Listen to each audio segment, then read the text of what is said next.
Episode 58, The Paradox.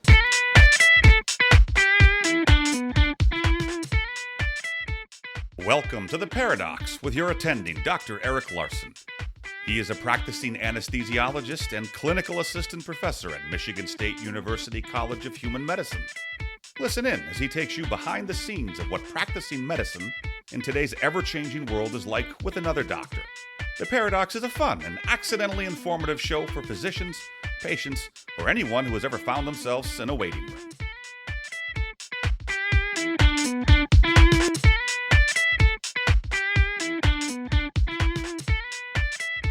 Welcome to The Paradox. I'm your host, Dr. Eric Larson.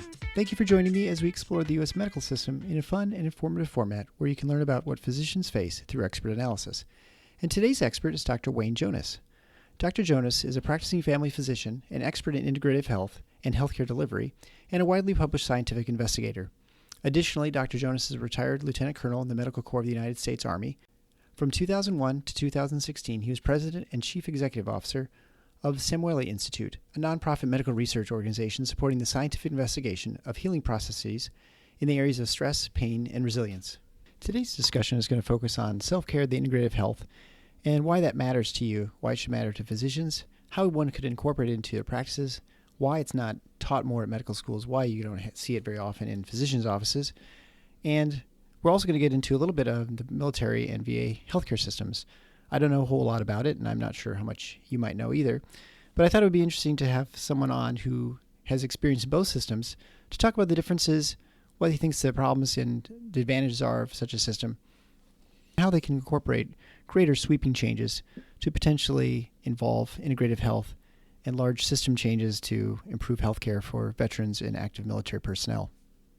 And then, of course, the corollary is, can you apply this to the civilian sector, aka us? Links for the show can be found at theparadox.com/058. Also, I'd recommend that you go to your favorite podcast player, and if you've not already, please subscribe, leave a 5-star rating at your favorite podcast player, and continue to share the show with your friends and families and colleagues. If you feel so inclined, you can go to the Patreon support page at patreon.com/theparadox. That's Paradocs. And there you can become a monthly patron to the show, get a shout out, potentially some other content, and an easier way to get a hold of me if you have any show ideas or comments. You can also do that through the email at the Paradox.com website. But without further ado, Dr. Wayne Jonas, author of How Healing Works, and former director of the Samueli Institute, which studies integrative health. Enjoy. Well, it's a great pleasure. I have Dr. Wayne Jonas here. And Dr. Jonas, thank you so much for joining me tonight. Well, thank you, Dr. Larson. It's really a pleasure to be here, and I appreciate both what you do to get the information out that you do, and hope I can contribute to that. Right, and we were talking a little bit beforehand, and so you're worried that you're going to be interviewed by two docs, but you did not realize you were half of the pair. I'm the other doc, right? We're the Paradox. That's great. So I wanted to kind of introduce you a little bit to my audience, and you've had an extensive history in practicing medicine within, I guess you'd say, the government, or at least with the military, in Walter Reed, and then some appointments doing, as a family practice physician, you're working with integrative health. So why don't you explain to people, I mean, I think everyone knows what a family practice physician is, but kind of give a background of what you mean and what most people talk about when they talk about integrative health and how that sort of affects how one would practice. Yeah, so thank you. I stumbled upon this in my journeys actually through the military originally. So I was, am a regular family practice doc. I still see patients in a military hospital and practice standard, primary care.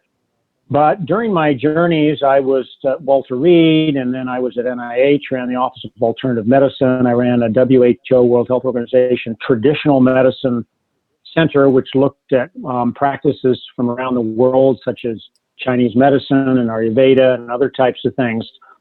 We were looking at it through, Western scientific lens and trying to do research in those areas. And I actually got exposed to many of the so-called complementary practices that now I think some of which should be integrated, some of which shouldn't be. When I was in Germany, I ran a hospital in Germany as a military doctor and worked closely with the German physicians in our area. They did all our emergency transport and everything.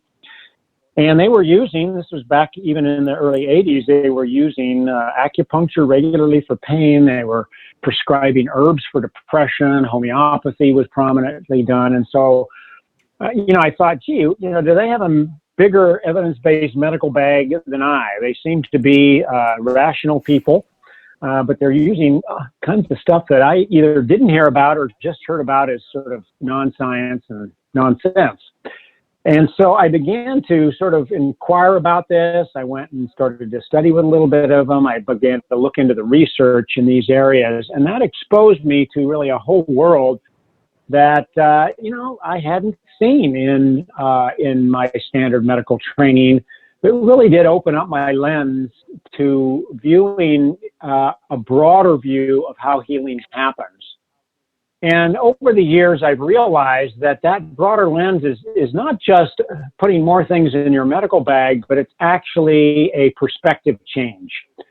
That many systems of care, especially some of the older traditional systems, including Western medicine, Hippocratic-based medicine from the West, was much more holistic than it is today, and much more holistic than what I viewed. That it acknowledged and incorporated into care, the whole person, meaning their environment that they were in, their lifestyle and behavior, their social and emotional components, their mental and spiritual components. And I had sort of found myself on a treadmill of, coming in and prescribing pills and procedures and not really connecting with the other aspects of my patients, which the data now shows, and that we know quite well, significantly influences health. In fact, we know that things that go on outside the doctor's office, lifestyle and behavior, especially for chronic illness, social and emotional environments, social determinants of health, are a much bigger influence on actual health outcomes. Some estimate up to 80% more than healthcare.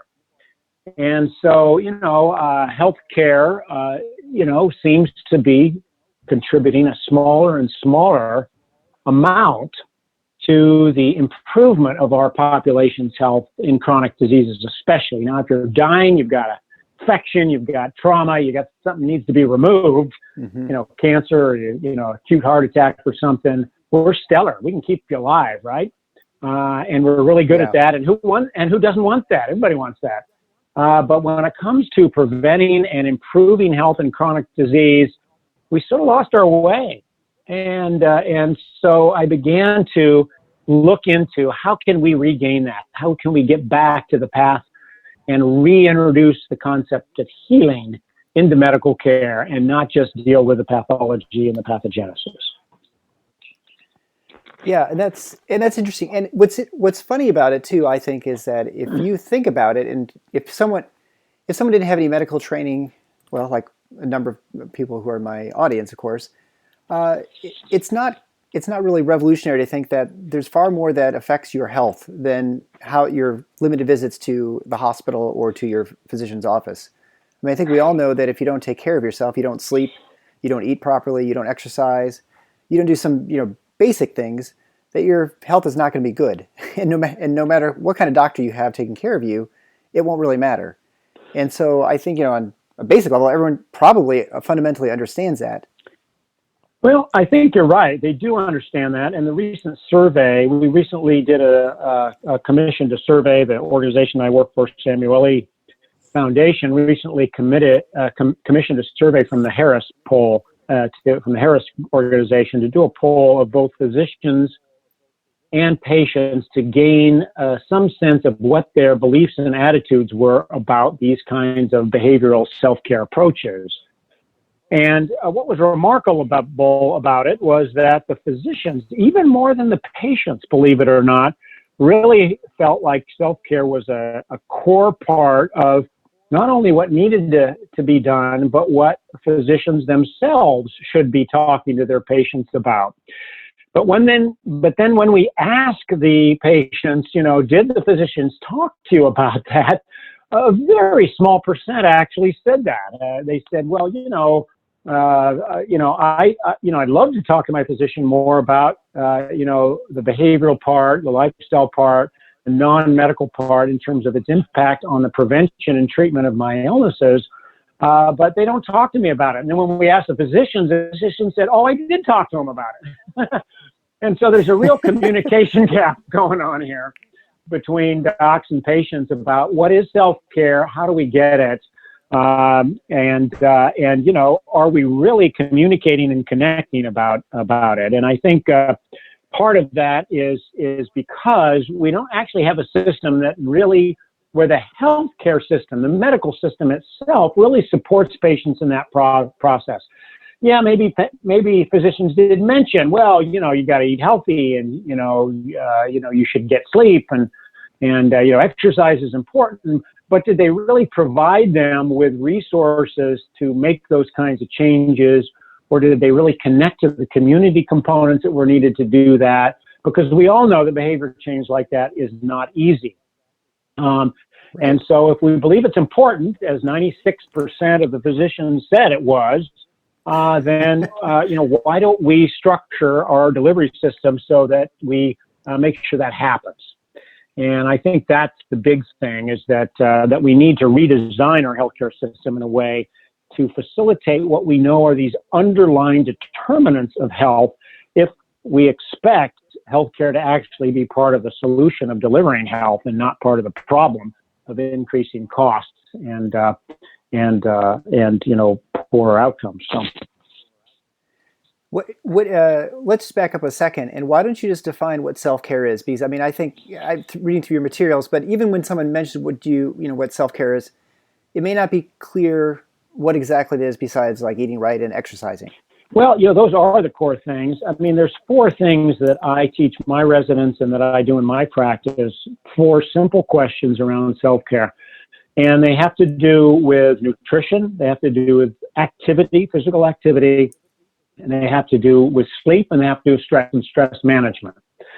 And what are you doing to manage those things? Those are the core activities that we know impact diseases like hypertension, obesity, diabetes, cardiovascular disease.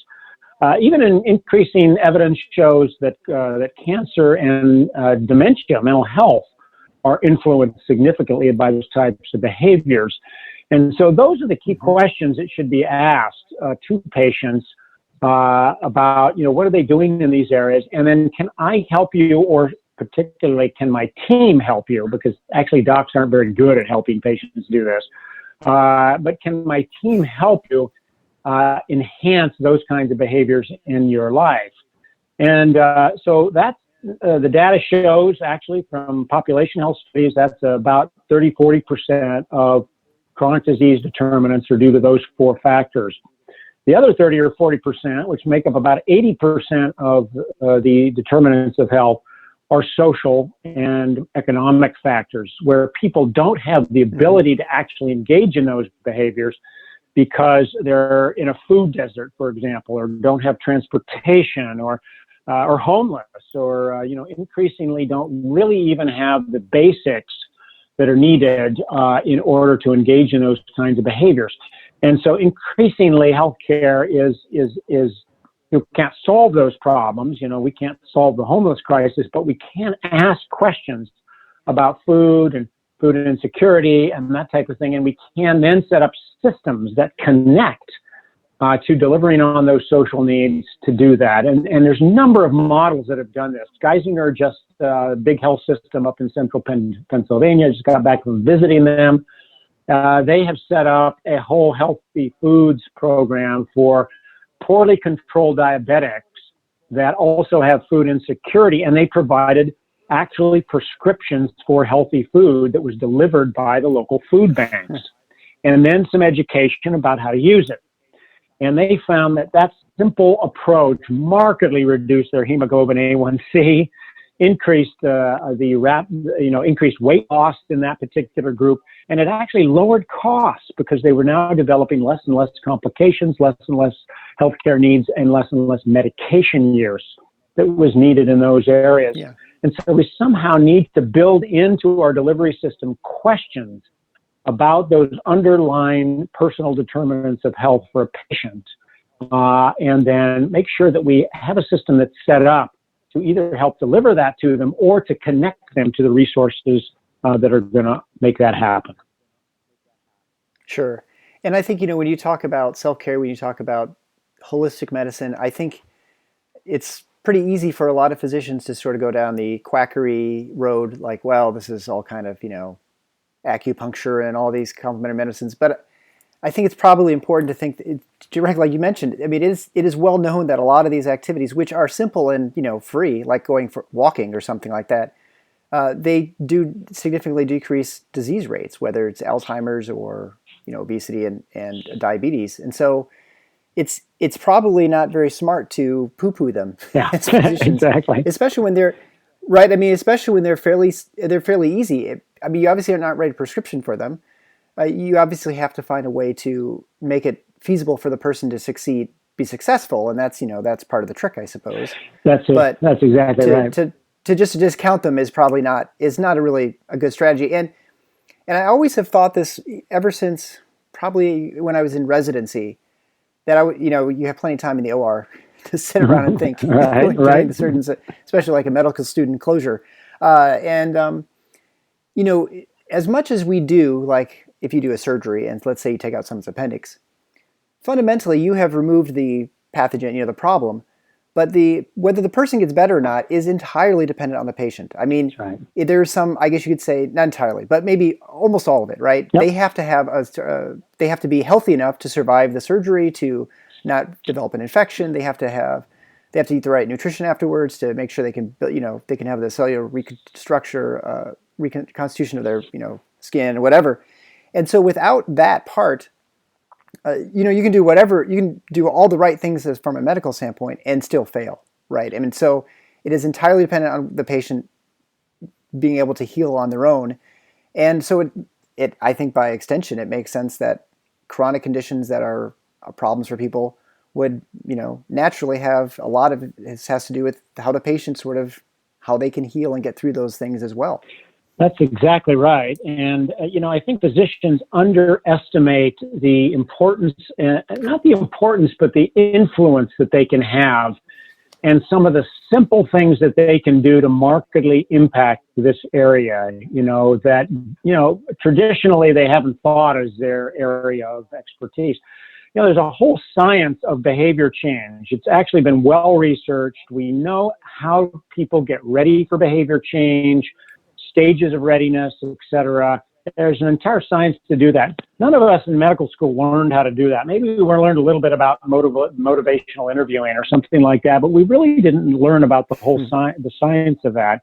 But we could actually bring that into our practices, using properly trained health and wellness coaches, for example, group approaches, that type of thing, that actually does effectively help people make those kinds of changes. There's also some very simple things we can do.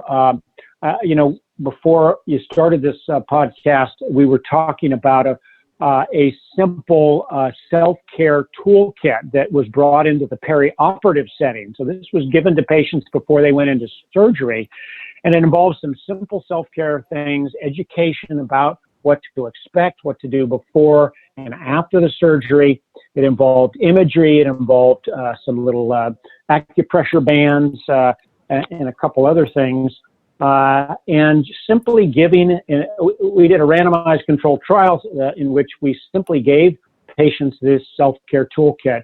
And we saw remarkable improvements in post-operative recovery. Less pain, less nausea, less medication use post-operatively. And in 2 weeks out, we even saw lower inflammatory markers in this. And so these are simple things that physicians can do to incorporate into their practice. And I put on my website a bunch of tools that others, those in primary care and other care can use to begin to implement those kinds of questions and those kinds of treatments into practice. So it is possible to do this. It's possible to do it. It's possible to have a big impact. And the motivational part is really one of the physician's main jobs. They need to ask the questions, they need to emphasize it, but then they also need to set up, their team to support and assist the patient in doing this. And if the patient is successful in even one small thing, then this empowers them, and then they're on the road to healing, right? And then you can bring in other things into that process. It's not just give them, a diet sheet and say, here, eat that. There's a great, I'll just mention one other thing. There is a great orthopedic practice down in Austin, Texas. It's part of the Dell Medical School. And they have embedded into this orthopedic practice social workers to look at mental health, nutritionists that look at weight and diabetes control, complementary practitioners that provide chiropractic and acupuncture and other types of things. And when a patient comes in who, is looking for a knee replacement or back surgery or something like that, they first assess them in these other areas. And then if they can lower the BMI, if they can improve their hemoglobin A1C, if they can, their diabetic control, if they can improve their mental health and engage the patient in their own self-care and then do the surgery, they get much, much better outcomes. So much so that they've taken full risk and said, we will pay for anything we can't do in a bundles per patient care for this area. And they've shown that they can reduce costs, make money off of it, and improve that by having such a holistic approach, even in a perioperative and surgical setting. Yeah, it's interesting because you have highly motivated patients at that point, and when I talk to orthopedic surgeons, they'll mention that the patients who are active and they will do exercises to try and strengthen their leg, for instance, before a total knee replacement. Right. Even for doing that for a couple of weeks, trying to improve their strength in their thigh, quadriceps, and that it makes a tremendous difference afterwards in their recovery. That's right. They just do so much better. Right. And you've got to give people hope. You got to realize that they have the power actually to improve their own outcomes and support them in the process. Right. And when they do that, if they get engaged and empowered, then they will do this. So it doesn't take a whole lot to do it, but it takes a team to help them do it. Well, it's interesting. When I always interview patients, it's funny now that I see a lot less patients who smoke, for instance. Yeah. When I started my practice, there were a lot more people. Just less people smoke now than in the past. Right. Although more people probably use marijuana than before. Right. They're going over to other things, but yeah. They're smoking different things. But as far as smoking cigarettes, when especially culturally, if you ask someone they're smoking, they're only thinking about cigarettes, right? That's right. But when I'll ask people they smoke, they say yes, they do. I'll say you should stop, and I kind of joke that it's my primary care. That I've only got 5 minutes before I go back to the OR. Right. But I've noticed that if I have some sort of evidence, and so I'll see a patient who might be in their 50s, and their hemoglobin is elevated, might be 17. These guys who are basically showing signs of early COPD, right? Because they've got elevated hemoglobin, which suggests oxygen starvation, and they're ramping up their hemoglobin. Yeah. And I will say, you need to stop smoking. They're like, yep. And I'll say, I'm concerned because your hemoglobin's elevated, which suggests that you're in the early signs of COPD. And then it's amazing the different, like the look on their face, like, oh, you're not. It's not like it's no longer a joke. Yeah. And I don't actually know if it's more effective. I tend to think it probably is. I think it's more likely that they'll do something. I try and convince them if you stop smoking at least for 2 weeks, it's going to help with wound healing and things like that. Will. Maybe once you're beyond there, maybe then you can stay quit and save yourself some money at a minimum, right? No, that's exactly right. Well, what this Dell Orthopedic group does that's, focused on value-based whole person care is that they say, okay, we're not going to do the surgery until we're able to get you in better health. Okay. And then they have nutritionists and they have, physical therapists, and they have the chiropractors, they have the mental health folks, the smoking cessation folks there to actually get them to that point. And they'll work on them for maybe 2 to 4 weeks and then do the surgery. And the outcomes are so much better that they actually save money on the surgery and they save money in the long run, compared to just saying, well, we'll just take you and see what risks happen. And they make money actually off of it. It doesn't cost that much because they save so much money off of doing that first that the overall costs are less. Right. Well, it's interesting because, even in a lot of the anesthesia literature, if we're finding that if there's some way you can reduce the stress on day of surgery, like let's say you're using a multimodal pain approach where you're just not using opioids, you're using, acetaminophen, you're using ketamine, you're using gabapentin or something like that, and you're using regional anesthetic techniques, that you will see a difference in the stress indicators, like you mentioned, the hormones, even months out from the surgery, which is a significant difference. So, I mean, it has an effect. I mean, I guess it's probably hard for us to quantify exactly what, from an outcome standpoint, how much difference it makes. But if it's having that long-lasting effect, it can be nothing but helpful. That's right. Now, imagine combining those kinds of drug approaches to reducing stress physiological response with ones in which the patient can engage in and do themselves, like which was in the self-care toolkit. That's primarily what it did. Yeah, it helped the patient reduce their stress. Mm-hmm. They lowered their cortisol, they slept better, etc. Combine those things in an integrative fashion, and you've got integrative healthcare. So, I mean, I think it's right, and it's fairly simple, but I think it's pretty clear that these things are the low-hanging fruit, let's say. They're fairly inexpensive. I mean, handing out a self-care package is really cheap. What do you think the impediments are for introducing more self-care in the medical schools and training? I mean, why do you think it's not taught? I mean, I didn't learn any of this stuff. Yeah. I mean, in med school. Yeah, I think when we did the survey, what the physicians said is that, because we did physicians and patients in this survey, and they said the problem was time. They said, I don't have time to sit down and have these conversations with patients. I don't have time to practice self-care myself, and I don't have time to incorporate it into my healthcare visit. I don't get paid for that time. And so, and that was the thing that they primarily complained about. The reality is they're spending that time elsewhere. They're spending that time later on when they see the patient back and they haven't done well. Yeah, right. And so it's not really a matter of just time. It's a matter of how do we design the time and deliver it. And also, we also have this sense, physicians tend to be a bit arrogant. I mean, they've maybe deserve it because they've gotten the most education, but we tend to work alone. We say, oh, well, I've got to write the orders and somebody else carries it out, so I don't have time to actually do this.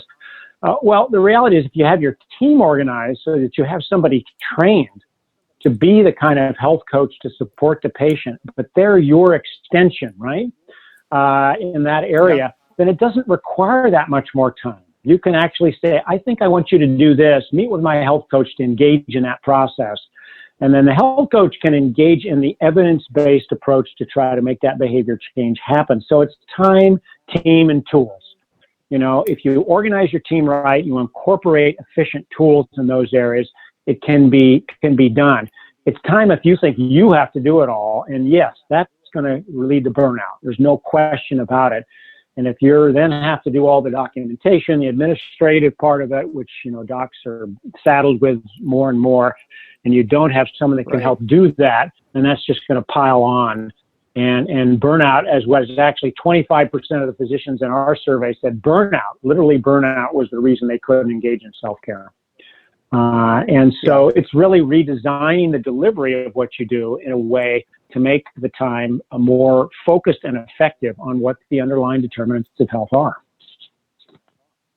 Yeah, I feel like the healthcare system and the way the third-party payer system, whether it's government or commercial payers, really tends to a system. It's still volume-based, right? It's still as many patients as you can see is how you get compensated to in order to hire the people who help you take care of people.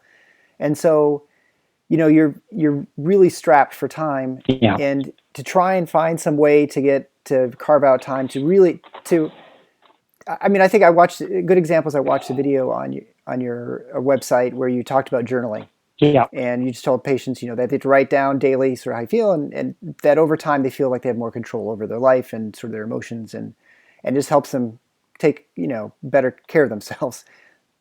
But even that exercise of teaching someone how to do it probably takes you, 5 minutes, 10 minutes? And that is something that's going to eat up an entire time, because most people have 10 minutes with their physician. So if I'm a doc coming in, you're coming with hypertension, I know that if you had a better handle of your stress, that might help your condition as well. but I don't have. I can choose either to write a prescription for an ACE inhibitor, or and talk to you about hypertension, maybe diet real quickly, or to try and do a thing of journaling. Well, they probably all have value, but I'm going to say, well, I don't get paid in some ways for doing the journaling, right? And so it's a decision that's going to always be the same. The outcome's always going to be the same for the most part for the practice. And it's to the detriment of the patient probably, and I would say even the physician, because you're probably not delivering the kind of care that you'd want to, but you're strapped for time. That's exactly right. Well, and of course, time is simply our surrogate excuse for money, right?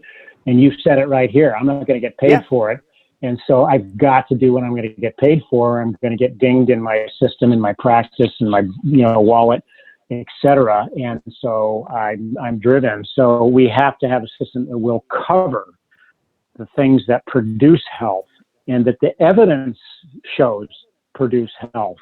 And so we don't keep doing the things that don't do that. And yes, we're literally trapped in a system that pays for what we get, right? We pay for waiting until something happens that requires an acute intervention, and we get paid a lot to do that. So we're going to keep doing that, and that will prevent us from overall in the healthcare system from saving the money from the prevention, self-care, and even disease reversal kinds of things that can happen if we spent the time to engage with the patient. So, I work in a military clinic, so you can, in some ways it's a little bit easier with that. It's a capitated system. I still have to document, with coding my RVUs and all that kind of stuff. But it doesn't impact me immediately because I'm in a capitated system. And we have set up in that system, and this is sort of value-based care. This is where that all the policymakers and CMS and HHS, Health and Human Services, and others are all saying we have to go from volume to value. Well, I work in a value-based system, and so we've set up, for example, for our chronic pain and opioid use patients, an integrative whole person pain system. And we sit down and patients come in and we'll have 5 or 6 patients that will spend the entire morning with our team. And I'll get to sit down with them in some cases for an hour, and I'll find out what matters to them. I'll ask them what matters in their life. Now, these are patients that have had back pain or multi-component pain or fibromyalgia, and half of them are on chronic opioids that we're trying to get them off. And they've seen everybody. They've gone to the surgeon, the pain clinic, the anesthesiologist, you name it, primary care docs here and there, and alternative practitioners also. But no one has really sat down and organized how do you engage in the non-drug approaches effectively, and how do you engage in the self-care and behavior approaches that are going to improve your sleep, which will improve your pain, improve your stress, will improve your pain, reduce inflammation from, the smoking and the sugar that you're eating in those areas. Yeah. And we will sit down and we'll spend the time with them, with health coaches, to do that. And then when they engage in that, and we've looked at some of this data over, for people that have been on this, and they've spent a lot of money, they've seen a lot of people, and then now they'll begin to get off opioids, they'll begin to get reduced pain, et cetera. I saw a lady the other day who had 10 years of chronic low back pain, multiple interventions, stopped her job because of disability issues. And she was attempting to stretch her back. She'd gone to physical therapy, but then that had been buried. Was on several drugs, and including mental health drugs because they told her she had depression, etc. And we got her engaged in a self-care program that involved therapeutic yoga, which is one of the evidence-based approaches that the American College of Physicians has recommended, by the way, in their guidelines for chronic back pain.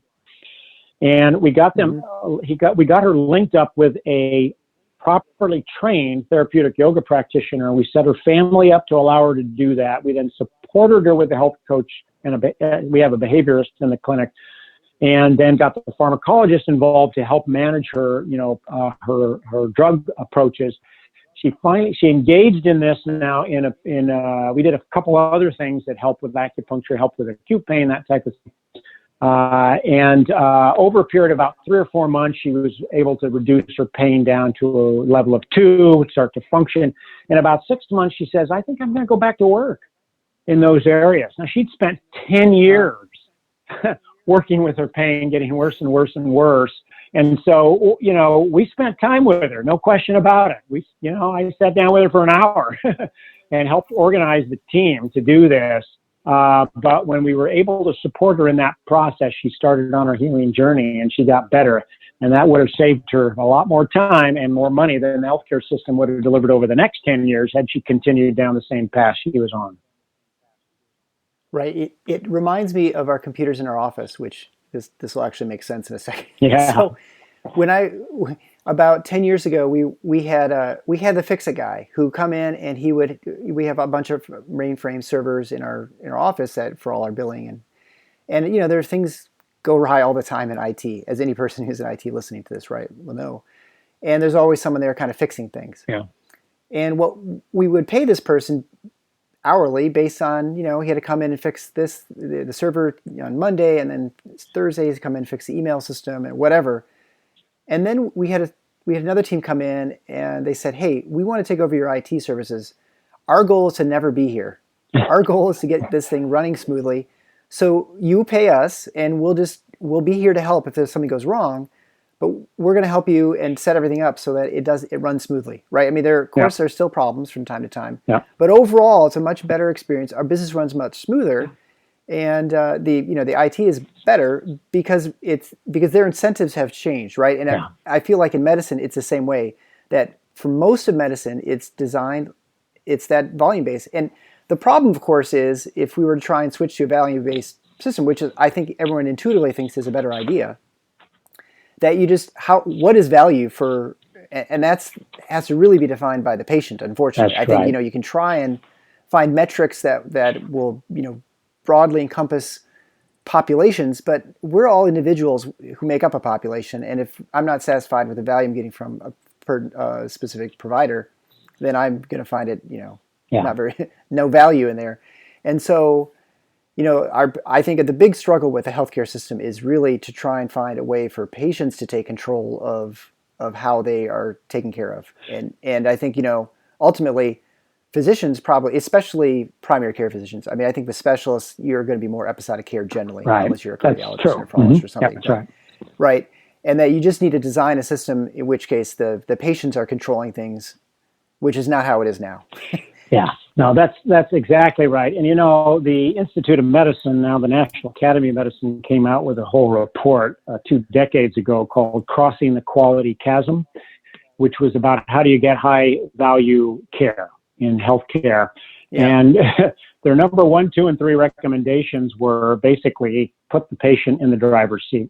And out of this came the movement called Patient-Centered Care. And we still haven't figured out how to do that. And so how do you do that? Well, guess what? You ask the patient what's important to them in their life. And then you hook up your healthcare support processes to try to accomplish that. That's value, right? That's patient-centeredness. Mm-hmm. So on my website, I've delivered a whole bunch of tools for healthcare systems and also patients to start and do something what I call as a hope note. And now, we all do the SOAP note, right? In medicine, subjective, objective assessment and plan. That's, that is trying to get at what's the matter with you and what's the diagnosis and the treatment. Well, what I recommend is that we have to do that. We have to know what the diagnosis and treatment is. But then for chronic illnesses, let's do a hope note. And this works actually in the acute setting too. And HOPE stands for Healing-Oriented Practices and Environments. And it's actually a set of questions that you can do. And I find I can do this. If I know the patient already, I can do this in the same time that I would spend a regular office visit. I can do it in 20 to 30 minutes, where I ask them about what matters in their life. And I give them a little questionnaire ahead of time so they know what the dialogue is going to be. And they talk about what they're doing to try to help themselves stay healthy and where they're interested in working. And out of that, by the end of that visit, we talk about their behavior, social and emotional component, even the mental and spiritual component, what matters to them, right? and then their physical environment. And then we come out at the end with the framework for doing a personalized health plan. And you can do that within a few minutes, and then we have resources to then support them in accomplishing that plan. So it's very doable. So I recommend to everybody they do a Hope Note, do a personalized health inventory, and they will be doing whole person integrative care in a way that addresses the core issues we've been talking about. Yeah, I've interviewed a number of direct primary care physicians, and I don't know how familiar you are with that that approach to delivering care. Yeah. And I feel like this is sort of the way they practice in some ways, because they have a lot more time for their patients. They get to know them better than you do in the, I hate to call them mills, but they sometimes seem like that, where you're just trying to burn through patients as fast as you can, have mid-level seeing all the patients, and just try and get as many visits as you can through. And so that they have, and the incentives are aligned because the patient they're paying for the service. And so for them, they're not going to be there if they don't think it's a value to them. Right. And that way they're making sure they're getting, it's just I think it's a better way at how you restructure the entire healthcare system. I don't know, but I mean, I think that's certainly a good alternative, a way of sort of making it a little bit easier to try and incorporate the way you want to practice and the way the patient wants to have the relationship they want with their physician. Yeah, I think that's right. I just gave a talk up at the annual Direct Primary Care Conference a couple weeks ago. So, I think you're right. Yeah. Okay. How do we scale that type of relationship-based care? I think that's the key question, isn't it? Yeah. Yeah. Well, and of course, the number one satisfier for physicians, as I say all the time in the show, is your relationship you have with your patient. That's right. And so anything you can do to make that better is going to make physicians happier and less burnout, less problems. That's right. The system. Are you currently employed by the U.S. government? I'm not. The military, or are you reservist? I'm not. I'm practiced in the military. I was in the military for 24 years and did all kinds of different things, and practiced the entire time. And but I now am a volunteer physician come in and work in the integrative pain clinic at Fort Belvoir. So I'm not employed, but I practice there. I'm credentialed there. I bring in a lot of the integrative approaches into that pain clinic. It's a very large family medicine residency program, training program. So we train residents there. I'm on the faculty at Georgetown and the Uniformed Services University, so I teach medical students there, and also at University of California, Irvine, which our foundation has just given a large grant to change its entire healthcare colleges to more of a whole person integrative approach. They just started that process at UCI. And so I see students and I see patients at those places. The main reason for asking that question is I just wanted you to comment on the medical system, because maybe people don't know, but there is obviously a different system within the VA and within the military, right? They're different. Are you familiar enough with the VA to comment? What's the difference between the military, the active military system, and the VA as far as care, or are they the same? Yeah, no, they are not the same at all, and I'm very familiar with both of them. I take care of a lot of veterans also, and I currently advise the VA actually on some of its whole person care system through a federal advisory board that I sit on. They're very different. I mean, the VA is also a capitated system, meaning they pay for, the patient care, but also have to document their workload. So they do an RVU-based system, so they have to code things and all that stuff. So there's sort of both the DoD and the VA sort of sit in between a full value-based care and a volume-based system. They're sort of they got one foot on the dock of volume and one foot in the boat of value, and the boat's leaving. So they're trying to figure out what to do in those areas. But the VA has just created a brand new program this year. I think something that is really a radical transformation of how we could move a large system into the direction that we just talked about. It's called Whole Health, and if your listeners want to learn more about it, all they got to do is Google wholehealth.va.gov. And it is a restructuring of the delivery of healthcare that empowers the patient, educates them, and then brings the treatment part into alignment with that. It's really a very effective. It's new. They've set up 18 centers of excellence around the country to begin to kind of implement this, evaluate it, see what impact it's having, adjust it in a variety of different types of settings.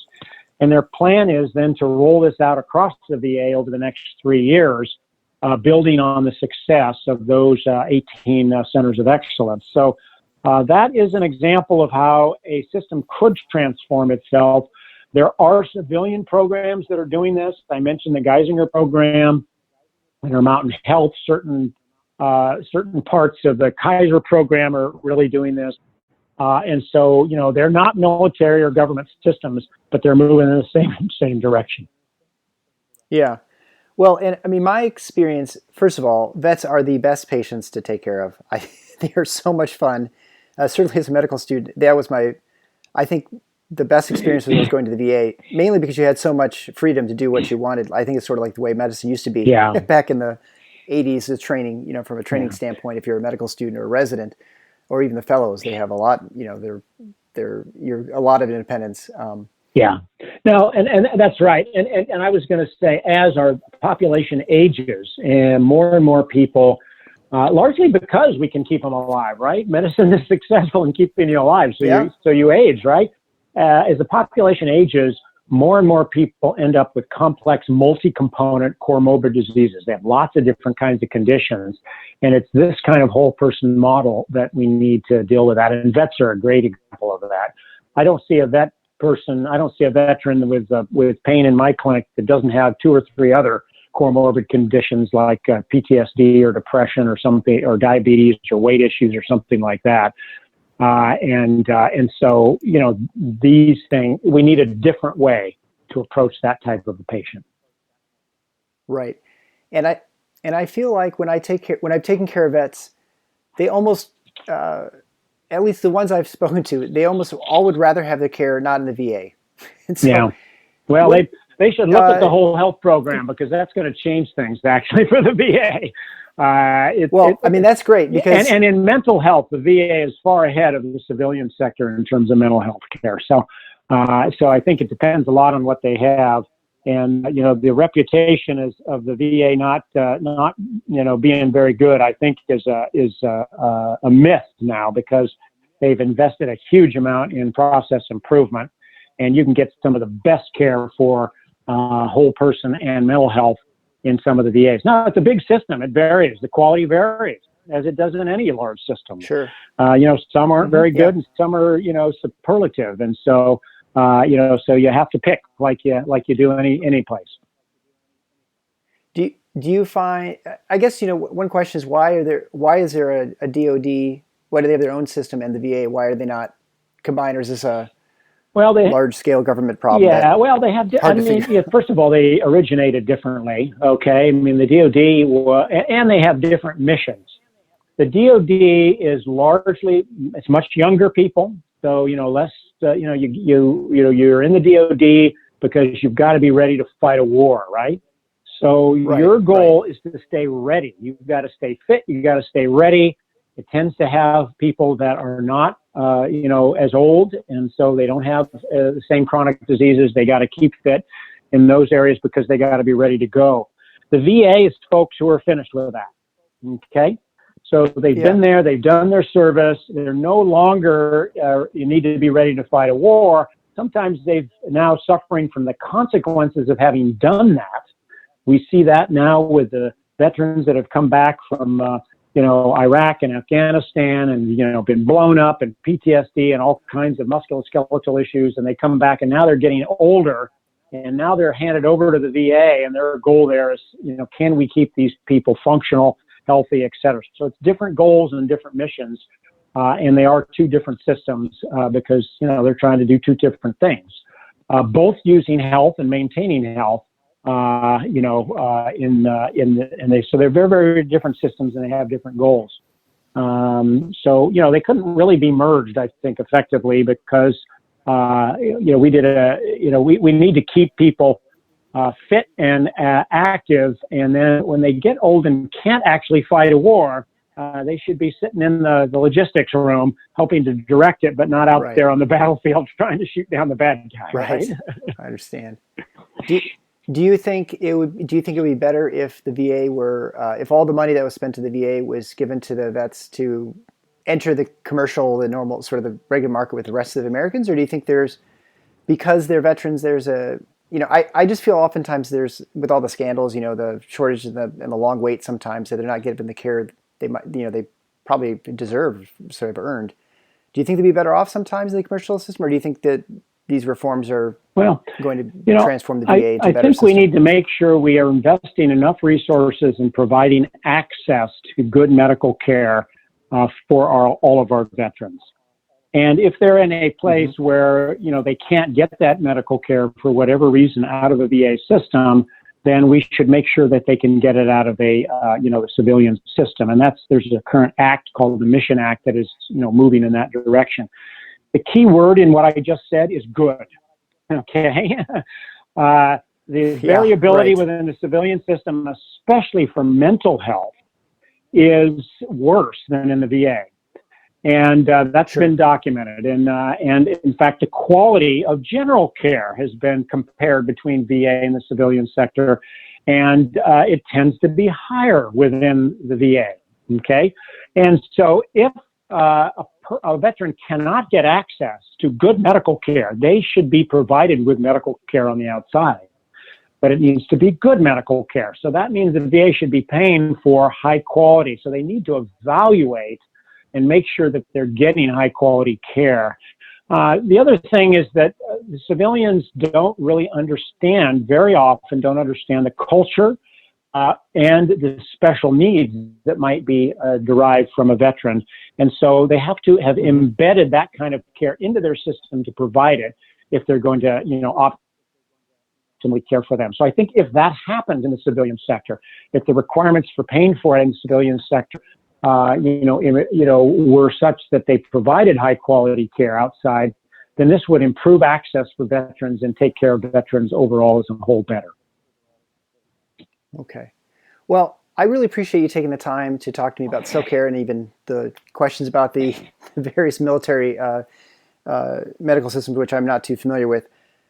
Why don't you tell just people, first of all, how they find more about you, and then actually, if you want to mention and I apologize, I didn't even know about your book until I was doing some research, but can you just tell briefly about how healing works and what the book is about, and then basically how people can find you, and maybe a little bit about the Samueli Institute real quickly, what they do? Yeah, so I wrote this book in order to describe in a clear and effective way what I learned from having really traveled all over the world, looking at a variety of healthcare systems through a scientific lens.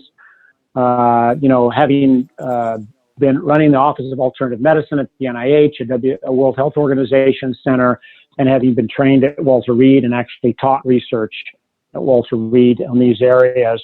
What I learned there and what I learned in my own practice is that taking care of the whole person and facilitating healing, what I call salutogenesis, the creation of health. Saluto is health, genesis is creation, and not just the pathogenesis, what I learned in medical school, the treatment of disease. Yeah, right. Combining these into an integrative approach provides a superior system, and it in fact is the system that we need for chronic care management, in our world today. And so I learned these lessons. I wanted to be able to communicate it to the public, and so I wrote the book to describe how I learned this. And then at the end of the book, I write about how do you actually make this happen in the day-to-day healthcare system that we have today. And so we created tools to do that I use in my own practice, that I teach in medical school and residencies. And then we are supplementing those tools that I described in the book, How Healing Works, with additional tools on my website. And my website, simply my name, drwaynejonas.com, all one word. And we're constantly putting new tools onto that website for your average clinical doc and clinical system to put into their system to deliver whole person integrative health. There's a whole section that we're about to break out for patients so that they can begin to be proactive in this process, ask their docs, do an integrative health, do a hope note with me so that I'm addressing my own personal determinants of health and integrate that with the medical treatment. And so if there was anything your listeners could do tomorrow, they could go there, they could look at those tools, they can begin to implement those things, in their practice on a day-to-day basis. And we're always looking for more ways to make it easier for this to happen. And so if they come across any, they can email me. My email is on the website, drwaynejonas.com, and I'm happy to look at those and see if we can incorporate them and make them more widely available. Well, thanks again for taking this time out of your night for talking to me. And all the links for the website that you mentioned, the VA article, and maybe other episodes that are related to this will be on the website at theparadox.com/058. Dr. Wayne Jonas, thank you so much. Well, thank you, Dr. Larson, for what you do here, and thank you for the time and the great discussion. Have a good evening. My pleasure. You too. Okay, bye-bye.